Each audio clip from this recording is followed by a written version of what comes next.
Seguimos con la siguiente ponencia. La verdad es que está siendo una jornada apasionante. Dejadme que os introduzca a la siguiente ponente. Sorry, let me introduce you in Spanish. Continuamos con Lenka Gondova, que el título de su ponencia es Navigating Compliance and Auditing Challenge in the Cyber Resilience Act. Lenka tiene más de 20 años de experiencia en consultoría estratégica y auditoría. Además, nos complace mucho que forme parte de la familia ISACA como presidenta del capítulo de Eslovaquia.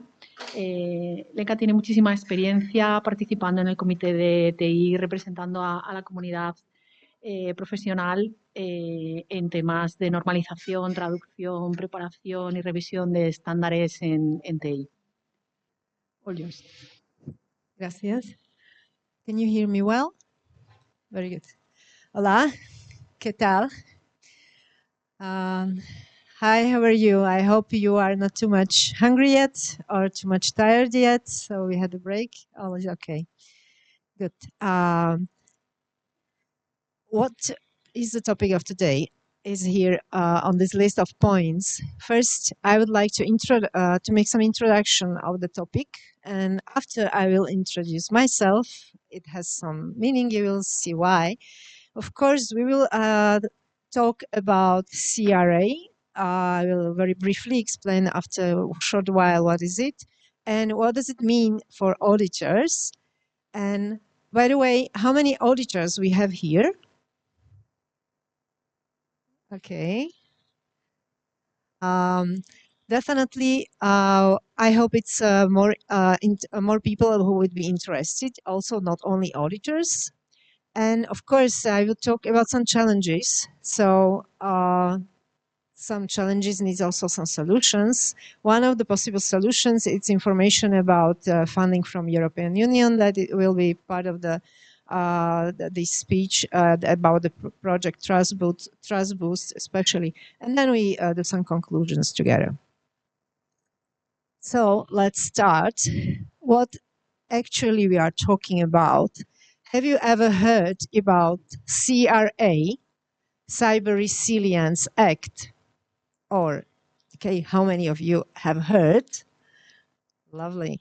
And are you already implementing it?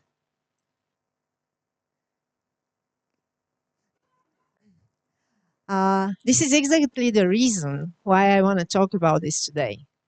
From my previous experience that I will briefly go after some minutes through, I am very surprised that there is a lot of talking about NIS2, about cybersecurity from the perspective of the companies, what companies need to do. I'm living in Spain, so Apaga and all this topic about resilience is definitely connected to what NIS2 is saying to us and what makes us compulsory. However, there is no one talking about CRA. And it's already running. It's huge. It's more big than GDPR, in my opinion. It will impact maybe more companies than NIS2, but it's almost silence about that. So I have some guesses why it's like that. And I definitely said to myself, okay, let's change this. Let's talk about this and let's provide some help about that. So when we are talking in Spain, it is Reglamento de Ciberresiliencia. You will find it in European Journal in all languages of EU member states. And definitely, even if I am from Slovakia and I'm most working in context of Slovak problems, why I'm talking in Spain about CRA. Because we have this in common. It's directly applicable. It's there. It's nothing is we are waiting for from the perspective of it's already compulsory. It needs to be followed. It's now running the transition period. And there is, of course, some tweaks needed in every one of European member states. So we don't wait that Spanish government will take and bring the new law, but what we are waiting is some like allocation of responsibilities, who will be responsible in particular organizations in the government system. So this designation of competent authorities is definitely on the way. And because CRA is saying also a lot of compulsory parts, what EU member states need to do, it's about setting up market surveillance bodies and responsibilities who will be responding to situations like incidents. So a little bit about myself, why I want to talk about these things. So as it was mentioned before, I have been auditor for many, many years, for maybe more than 20 now. But I decided after many years of auditing actually to sit on the opposite side of the table. From my point of view, audit is not difficult. Of course, it's not easy, but it's not difficult, but much more difficult it's to implement actually the requirements in the praxis. So for me, it was very easy. I come to the company, I ask some questions, and then I was like, this is not enough. But what about the people who are fighting with this every day? So I said to myself, okay, let's try other side. So I am now DPO. I'm responsible for the privacy in the company, which was originally Slovak startup. We sold it to USA. I'm still with the same company now, which is now more than over 1,000 people, have some global problems like artificial intelligence regulations, because we are a software company providing the software which has artificial intelligence. It has marketing automation. So if you are, who is here for the privacy? Who is responsible for the privacy? Is someone, okay? So if you have heard about GDPR and marketing, you understand my nightmare.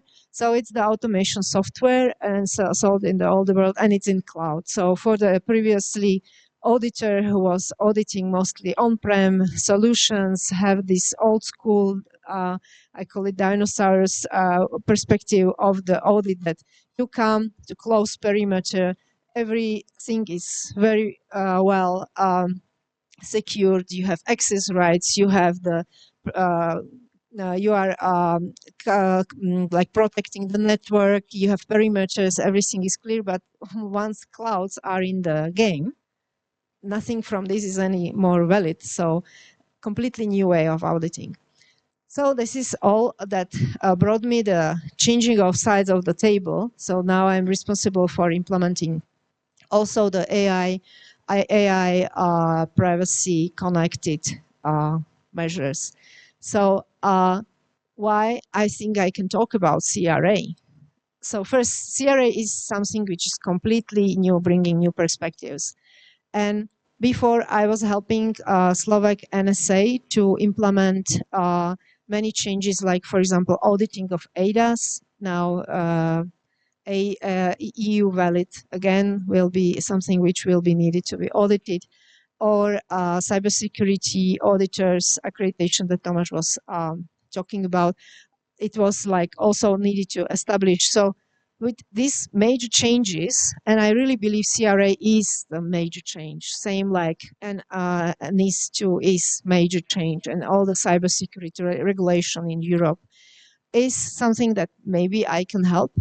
And of course, auditor's perspective helps me always when I'm not the lawyer. When I'm reading the law, I don't see the paragraphs and the requirements and penalties. All this is just like noise behind.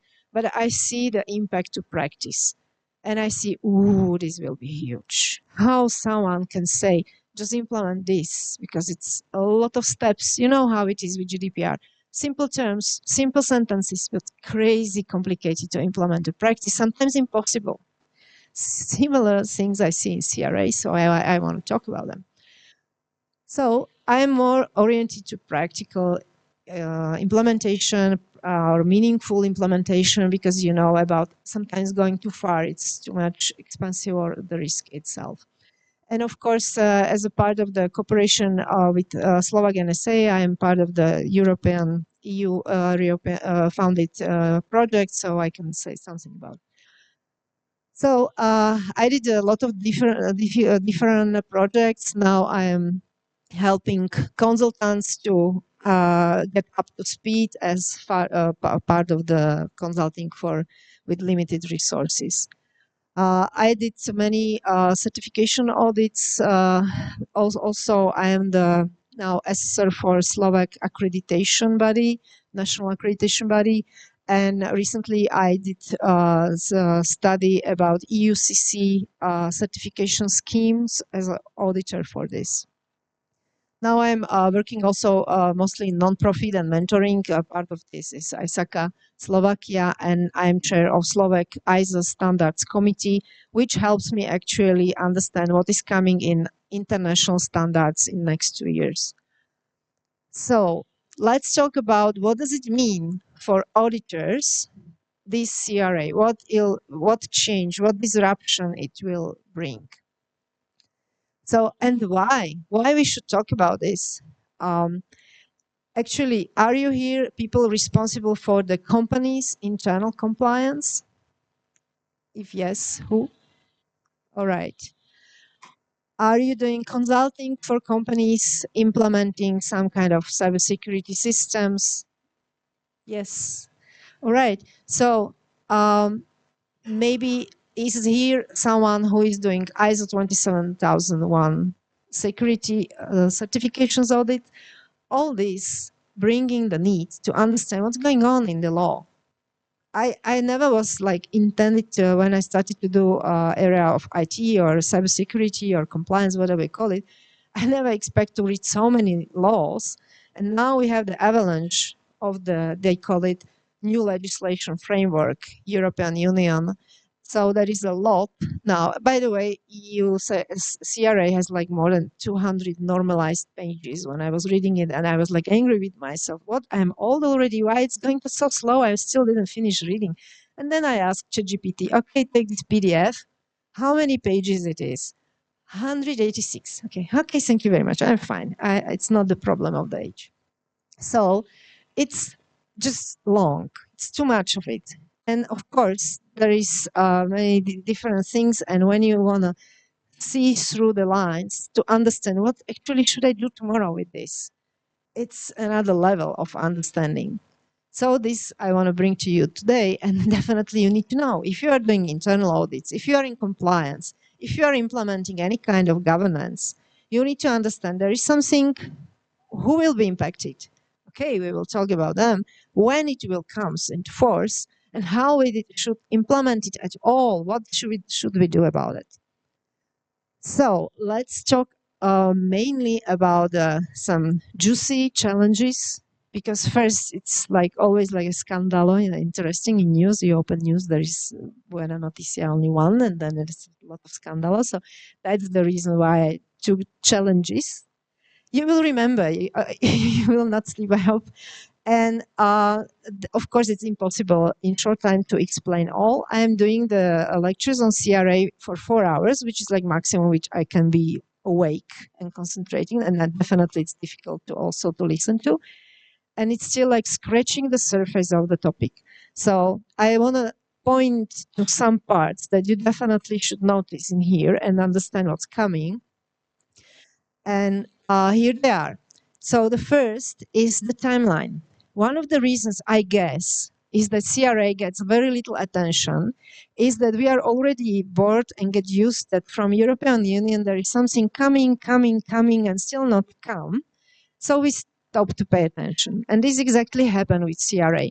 It was too much long promised that it will be not changed anymore, and then it's changed 2 times. So who will take care? We will read the last version. Yeah.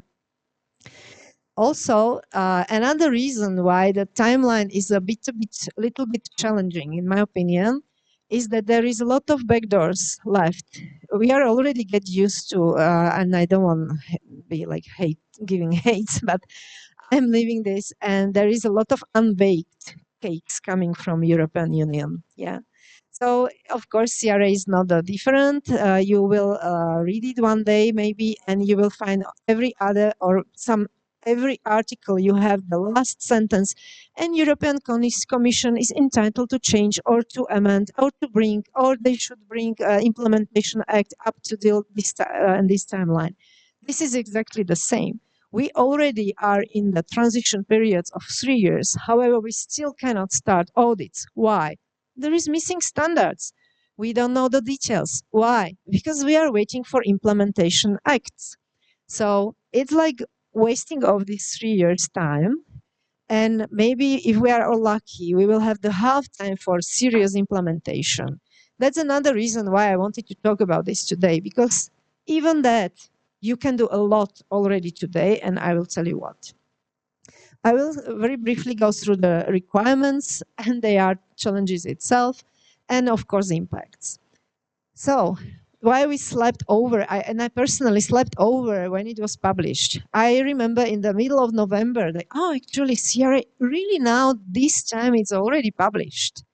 And I was like sitting on some European project meeting, and someone was saying, CRA something, and then I wait a minute. And then I go through on LinkedIn, you always find the freshest news, and then I was like, oh, wait a minute, it was published. And everybody in the room, which was simply people who has the CRA in the name of the project.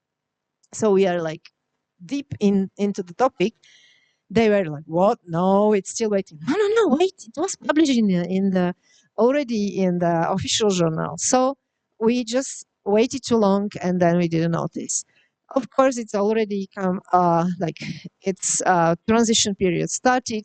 It will come into force after 3 years from the publication, but that means December 27. But already there is articles which will be enforced from September 26, which is just around the corner in the perspective of bigger companies to implement some disruptive change, or to National Accreditation Authority to prepare new kind of accreditation, or for certification body to start to think about the new business about to become notification body. So it's huge. And this chapter actually is about incident management, which is very interesting because all of the producers who are impacted by CRA already will have this compulsory. If you have vulnerability, you need to be aware of the new process. If you have the incident, it's not anymore just GDPR to be reported because it has private data involved, some kind of authorities about this NIS2, cybersecurity authorities. And suddenly we have ANISA because of CRA, we have CIRT because of CRA. It has all the logic behind that because, of course, the European Union want to have the quick information that something wrong is going on in many states. But that means you will report to another 2 places, which is the nightmare. When you have something, you just need to keep in mind that there is a reporting obligation of the incident. And of course, 72 hours and 30 days. And also there is some chapters which are related to notification body. I don't think this is the topic for today, but you just need to be aware it's also valid from June 26. Plus, the challenging part is that we are still waiting for implementing acts, which are expected to come between 12 to 18 months. And we are waiting for harmonized standards, which are crucial for any comparing if it is up to standard or not. Another challenge why I see CRA like new or bringing completely new perspective is we are talking about the compliance of products, not compliance of companies anymore. So from the NIS2 already, NIS2 is because NIS1 nobody noticed. They put crazy penalties, they put compulsory list of industries, sector, etc., because NIS1 nobody noticed. So now we already are pretty much aware about NIS2, so we didn't notice CRA. And CRA is about products. Imagine from the perspective of auditor, we are all already get used to there is some kind of requirements in NIS2 about the company must do this. But now we are suddenly talking about product of the company, which can be very different variety of different products, can be different divisions. One can sell IT something and some others selling something IT not related. So suddenly there is a digital product or they call it the products with digital elements, which only the definition and explaining the parts of the articles talking about that to really you understand, by the way, that's our product. It's like for a legal analysis. So what I am doing, explaining that, think about software or any hardware which is connectable to internet, which is legal colleagues would like hit my head, but that's how you can easily understand. Software, most of the times, the only exception is a SaaS software, which is only running in cloud because they put it outside of this because they hope that it will be NIS2 and NIS2 will be connected to Cybersecurity Act, which will bring the certification of clouds. Forget about that. European Union already give up to finish the discussion about the certification schemes of clouds. However, clouds are excluded from CRA. So it's not easy to audit products because, and I have clients coming to me, okay, so how many audits do we need to have when we will have audit about the product? And actually where one product starts and when it's finished, when we have the platform providing the support, we have something we are installing on the clients, then we have something which is helping like some model from behind to make artificial. So what is the one product? And we started like real practical discussion. And I said, you know what, forget about this. Wait for the modulo H, how you can make the system, and we are back to 27001 and some kind of like bijouterie about the vulnerability management over.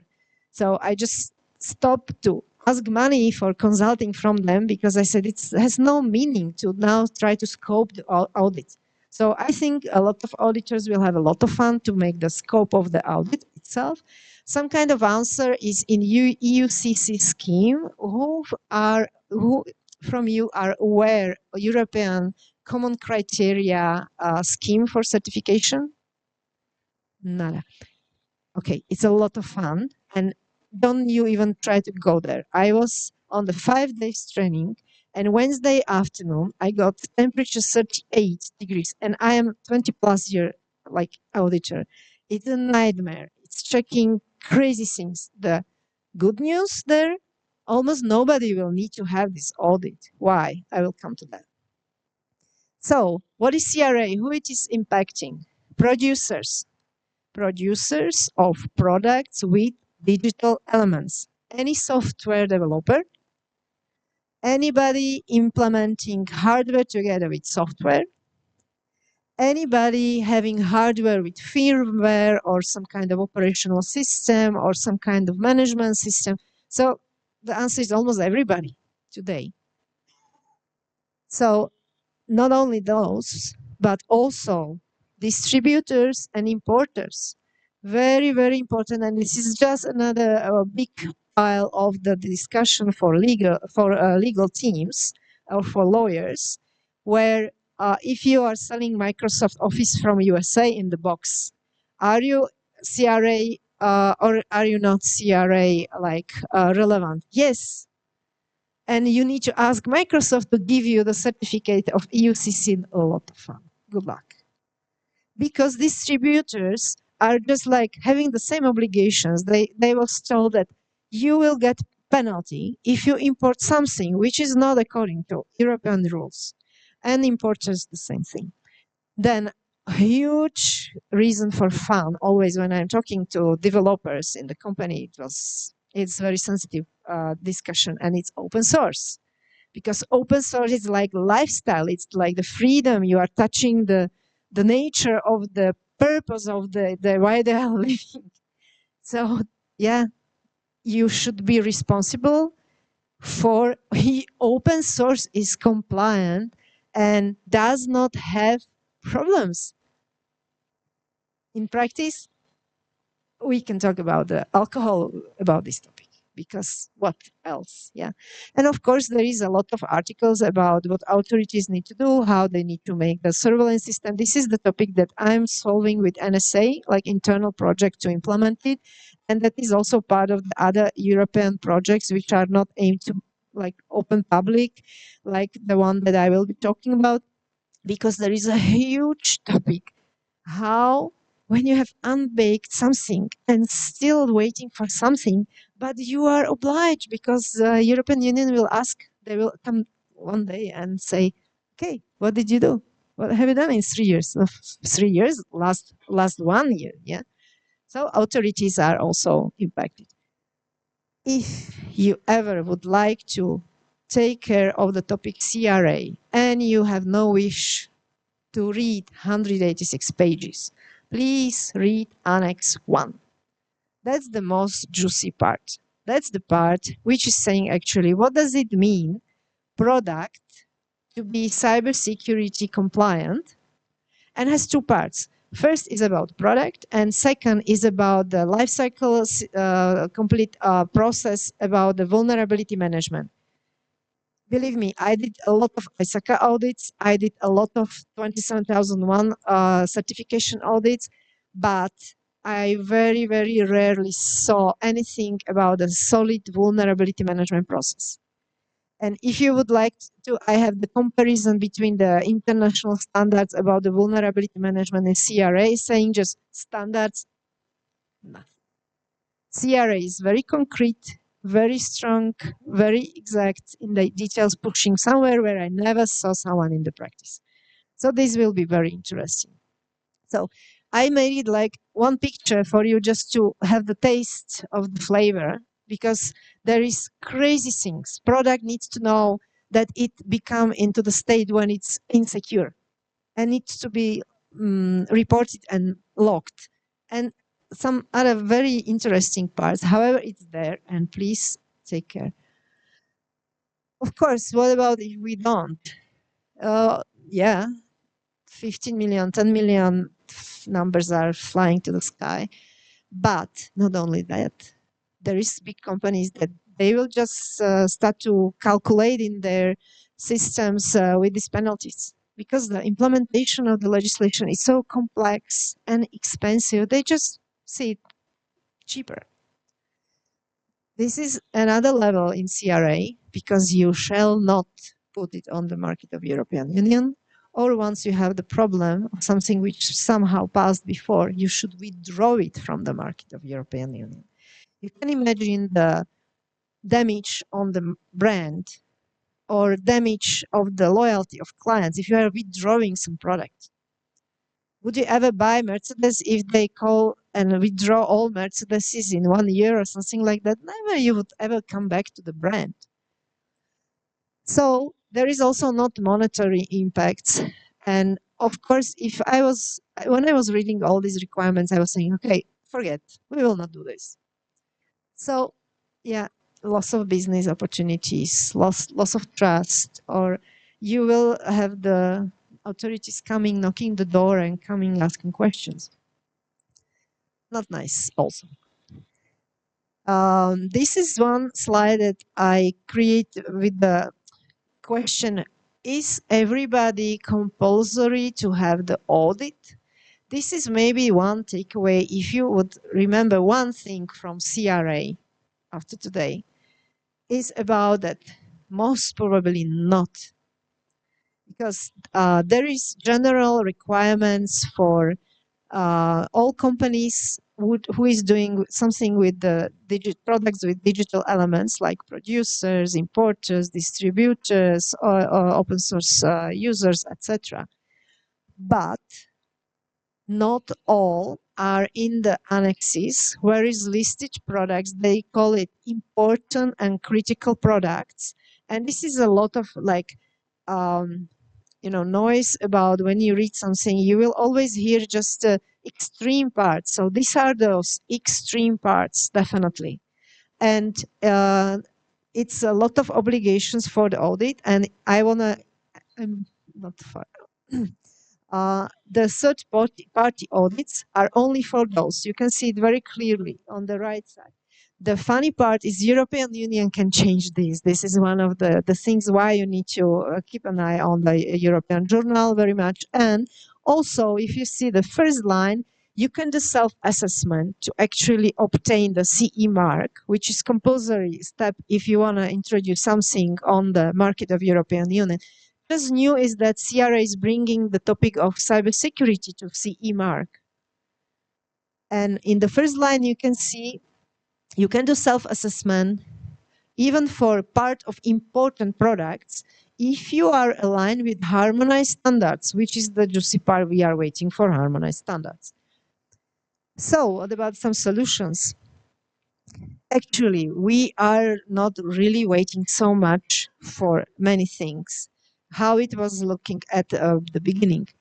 The case is that European Union now is doing like crazy fast steps, unprecedented steps from comparing the other legislation, and something which has in CRA date due December 25 is already from March in draft. So there is not so many surprises. Just keep an eye on the European journal. So it's like for comments, but you can read it and you can see which way they are thinking.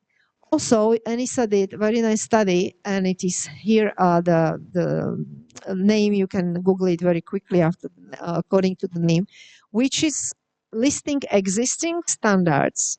And believe me, they will not bring something completely new with the publication of standards. So with having some kind of familiarity with old standards, you will have the good idea what will be coming in the requirements.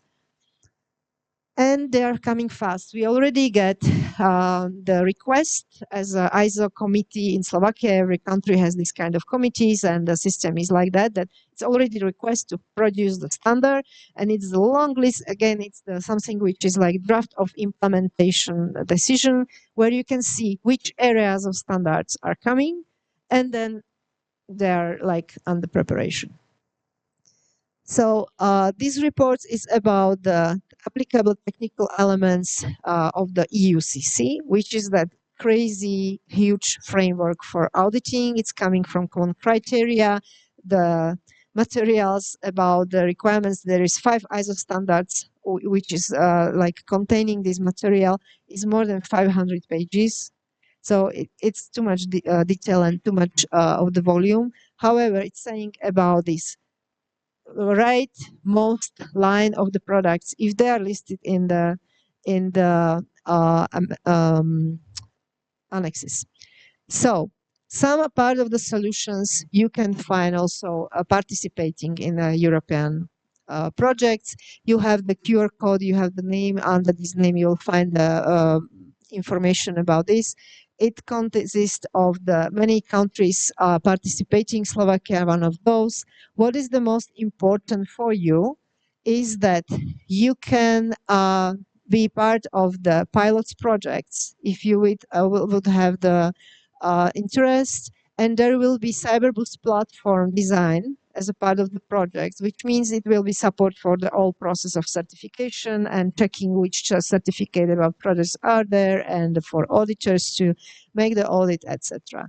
So these are the potential benefits. Would you be interested? Irish NSA is managing the project. It's like NCCA. It's their allocation of responsibilities for cyber certification in the Ireland.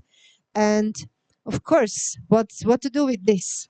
So I definitely would like to recommend you, don't wait, get known CRA, understand who is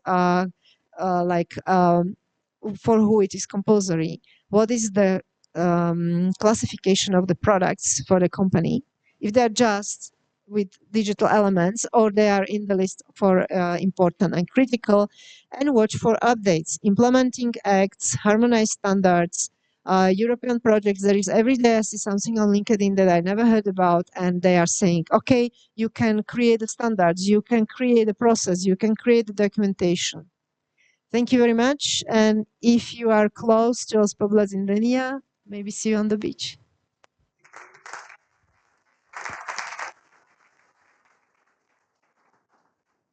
Thank you very much. We have no time, but maybe only one question.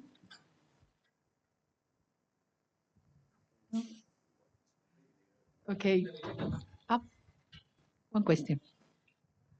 Hi, you mentioned that cloud services are exempted from the CRA. Does that also include SaaS, PaaS, and infrastructure as a service solutions? Absolutely, absolutely. So pretty much any cloud solution would Yeah, not be the required. idea was that they will be compliant. They will have compulsory certification, so it's fine. And CRA has many exceptions. If I would start to go what is in every one article, it would be crazy because it started with long list of exceptions. And behind those exceptions, you can always see the idea that when it is something more strict for the product from the perspective of cyber security, it's out because more strict applies.